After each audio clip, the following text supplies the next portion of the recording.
بسم اللہ الرحمن الرحیم۔ حضرت صالح علیہ السلام حضرت ابراہیم علیہ السلام سے بہت پہلے حضرت نوح علیہ السلام کے بیٹے شام کی نسل سے ہیں۔ انہیں قوم سمود کے لیے نبی بنا کر بھیجا گیا تھا۔ یہ قوم بہت طاقتور تھی اور پہاڑوں کو تراش کر گھر بنایا کرتی تھی۔ یہ لوگ بتوں کی عبادت کیا کرتے تھے۔ حضرت صالح علیہ السلام نے اپنی قوم کو سمجھانے کی کوشش کی کہ ایک اللہ کی عبادت کرو، صرف وہی عبادت کے لائق ہے، اسی نے پوری کائنات کو پیدا کیا ہے۔ لیکن قوم سمود نے اللہ کے نبی صالح علیہ السلام کی بات نہیں مانی۔ ایک مرتبہ انہوں نے حضرت صالح علیہ السلام سے مطالبہ کیا کہ اگر آپ ہمارے سامنے کے پہاڑ سے کوئی اونٹنی نکال کر دکھائیں گے تو ہم ایمان لے آئیں گے۔ حضرت صالح علیہ السلام نے اللہ تعالیٰ سے دعا کی اور اللہ تعالیٰ نے پہاڑ سے اونٹنی بھی نکال کر دکھا دی۔ جس پہاڑی سے اونٹنی نکالی اسے فجلنکا کہا جاتا ہے۔ اس معجزے کے باوجود چند لوگوں کے علاوہ قوم سمود کی بڑی تعداد ایمان نہیں لائی، لیکن چونکہ انہوں نے اس معجزے کو اپنی آنکھوں سے دیکھا تھا، اس لیے کسی قدر اس اونٹنی کا احترام کرتے تھے۔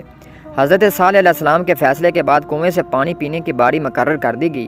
ایک دن اونٹنی کنویں کا پانی پیتی اور دوسرے دن قوم سمود کے لوگ، مگر ایسا انہوں نے اونٹنی کو ستانا شروع کر دیا۔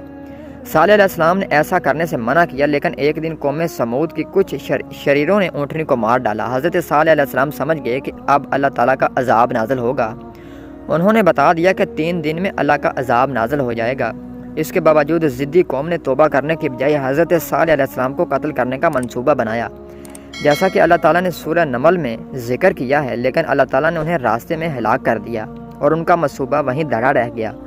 آخر کار 3 دن گزرنے کے بعد شدید زلزلہ آیا اور آسمان سے ایک ہیبت ناک چیخ کی آواز نے ان سب کو ہلاک کر ڈالا۔ اس طرح قوم سمود اپنی پوری طاقت اور قوت کے باوجود ہمیشہ کے لیے ختم ہو گئی اور ان کی بستی قیامت تک لوگوں کے لیے عبرت بن گئی۔